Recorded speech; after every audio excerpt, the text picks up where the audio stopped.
बुधो अथम त जानी पियो बीमारिया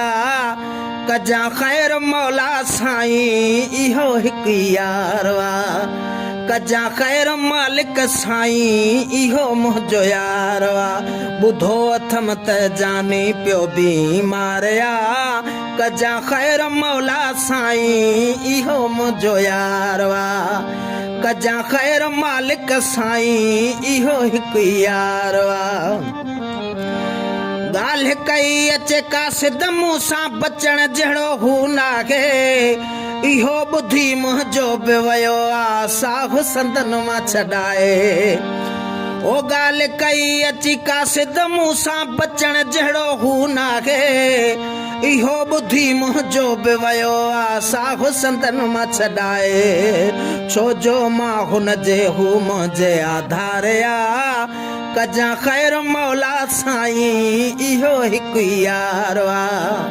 कजा ख़ैर मालिक साईं इहो मुंहिंजो यारवा पीरन ते मां पेर उघाड़ो वियो हा पीरीअ जे ख़ातिर चङो भलो थिए जानी गुलनि जी आणी दुस्मा चादर पीरन ते मां पेर उघाड़ो वियो हा पीरीअ जे ख़ातिर चङो भलो थिए जानी गुलनि जी आणी दुस्मा चादर मूं न छॾी सिंध में काई दरबारिया कजा ख़ैर मौला साईं इहो मुंहिंजो यारवा कजा ख़ैर मालिक साईं इहो मुंहिंजो यारवा जीअं मुंहिंजे महबूब मथां जंहिं ॾींहुं थींदो छोटकारो करे वॾी ख़ैरात खाराई दुस्मा ही जग सारो जीअं मुंहिंजे महबूब मथां जंहिं ॾींहुं थींदो छोटकारो करे वॾी ख़ैरात खाराई दुस्मा ही जग सारो घुमण फिरण जहिड़ो थी पियो लाचारया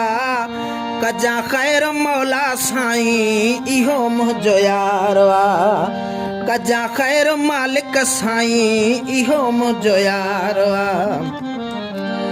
सिहत ॾे मौला मुंहिंजे सजण खे अर्ज़ु करे थो दड़ाई तोरीअ मुंहिंजा मालिक साईं वाह नाहे ॿी काई सिहत ॾे मौला मुंहिंजे सजण खे अर्ज़ु करे थो दड़ाई तोरीअ मुंहिंजा मालिक साईं वाह नाहे ॿी काई रुनो अली गुलदर तुंहिंजे ज़ारो ज़ारया कजा ख़ैर मौला साईं इहो मुंहिंजो यारवा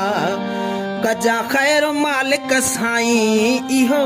मुंहिंजो यारवा।